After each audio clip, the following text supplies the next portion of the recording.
Okay. Happy whatever day. Whatever day. Happy Houston, Seattle day. Yes, all of that. Yeah. So I'm super excited to do this again with you because I want to say how honored I am that you are coming up to Seattle, even Yay. virtually. Yeah. Virtually, yes. I'm so Yes. excited. Uh, I want to say to you from my heart why I think this is important to me. And when I saw the work that you did in Houston with 100 women in a room, and you created a space where you could talk in a graceful way about the hard conversation of race and culture, I knew that my city and my community and I needed that. So I'm so excited that you're willing to come up here and we can try this in a way that can can plant these seeds. Oh, yay. Me too. And actually, so Seattle is on my bucket list of places that I've not been. And I'm going to get there eventually. I Um, believe it. However, I'm really glad that technology exists, that we can I can still meet the women of Seattle without actually getting on a plane during this good COVID time. I have faith in the strength of your spirit, how far it can reach. So Oh, that makes my heart tingle a little bit. I'm so glad because this work is not it's not easy. It makes you kind of nervous. The few women I've talked to already, they want to do it and sometimes they get scared. They don't want to say the wrong thing. They don't what if they don't know enough? What if they haven't done enough? What if they are accidentally racist? It's hard. So It I'm is hard, yeah. but we all have lived a life. We all have a story. We all have experiences, and that is all the expert you need to be for this event. That's why it feels good. It feels good for me to try something that we haven't done before. To have 100 women in a virtual space. Granted, I would love to be in a space with you and walk around with you and actually see it and feel it and hear it, like do the sense test. Uh-huh. But I'm happy to give this a go and see how people can have conversations, have these 10 groups of 10, hopefully, Hmm. where women who can stay connected even after we're done with them with this conversation, they can still participate. So, Yeah, I was having a conversation earlier today with a friend who was at the 100 Voices event in Houston. She also attended a follow up session that we did virtually. And she was saying how those questions are still with her. And that even now, she's still thinking about occasions in her life where race really mattered and she didn't realize how much it mattered.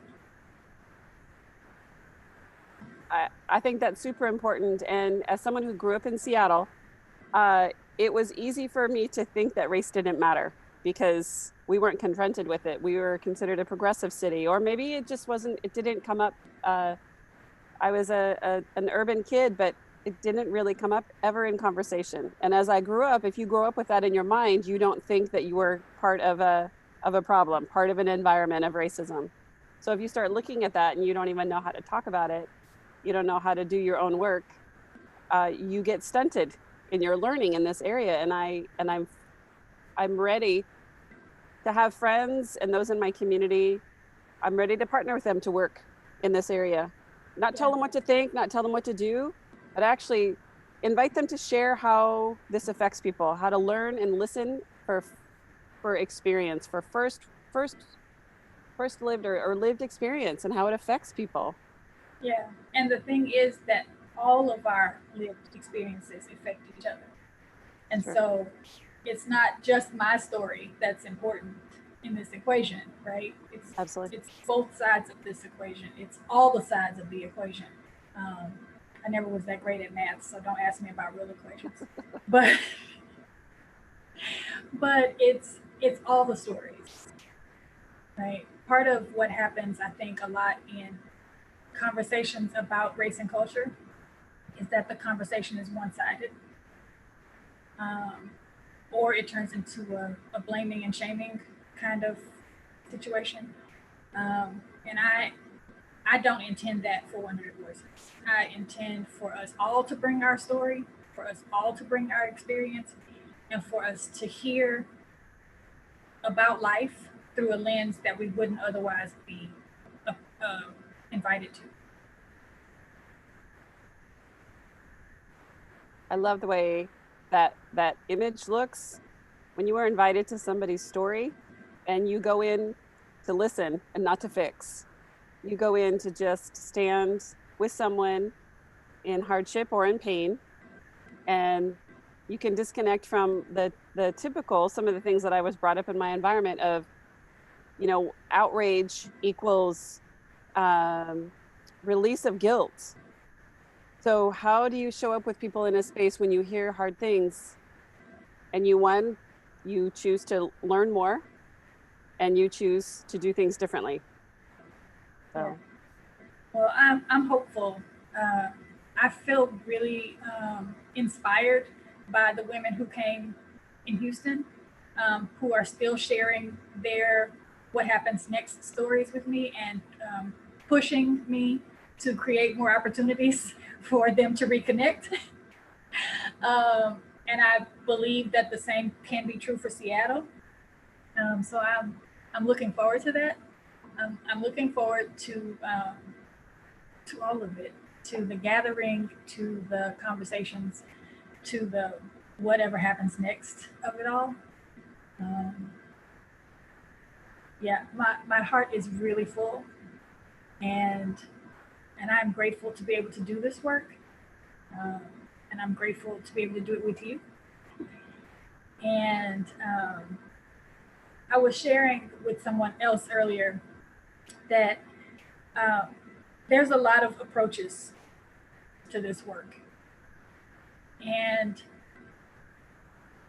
I wanted to do something, right? At the time of this recording, there are some things in the news that are really um, heavy and pressing, particularly if you have brown skin. Um, and George Floyd was from Houston. I did not know him personally, but there are people in my life who knew him, who played football with him, um, who knew him from school. And um, and I feel helpless and I feel hopeless, and I don't want that to just sit in my body and go nowhere. Um, but I also am not necessarily wired to do things in a traditional way, which is why I am the quiet rebel. Um, and so, in my not wanting to do nothing, in my wanting to do something, um, and in my wanting to do something that resonates with my spirit, um, conversations are those things. Um, Human to human contact is my thing. That's my jam, as people would say. Um, Inviting people into safe spaces where they can share what's in their heart, and not be judged for it. That's what I hope to do in the world. And if it can be a solution or even part of a solution to this 400 plus year problem that we face, um, then sign me up.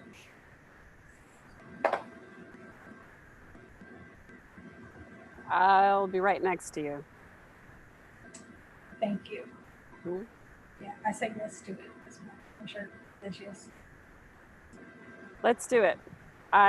You had a comment not so long ago that has struck with me: to know someone, to like someone, to trust someone. I know you, I like you, I love you, I trust you, and I want to be part of what you call sacred work, which I believe it is true. Um, so I'm excited for the opportunity in Seattle to see what happens in the midst of great change, in the midst of this pandemic, where you still have these tragedies continue to happen. We Yeah. need shifts of heart, we need shifts of mind. the typical, and you and I've talked about this, the typical outrage, it's hard to know how to get behind any sort of hashtag or any sort of another poster or anything that feels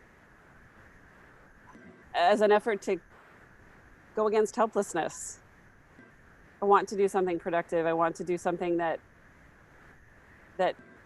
I can contribute to a better world, and I can partner with people that I love and respect. We're gonna do this, and We're gonna do. it's gonna be great.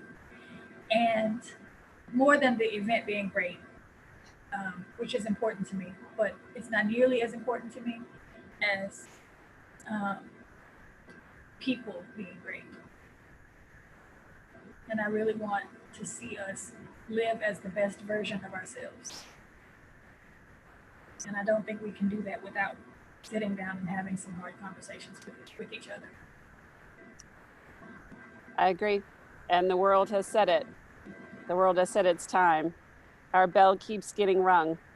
Yeah. That there are things we are not paying attention to. We are not changing. So it's time. It is time. Thank you. Thank you, Tracie. Thank you, Megan.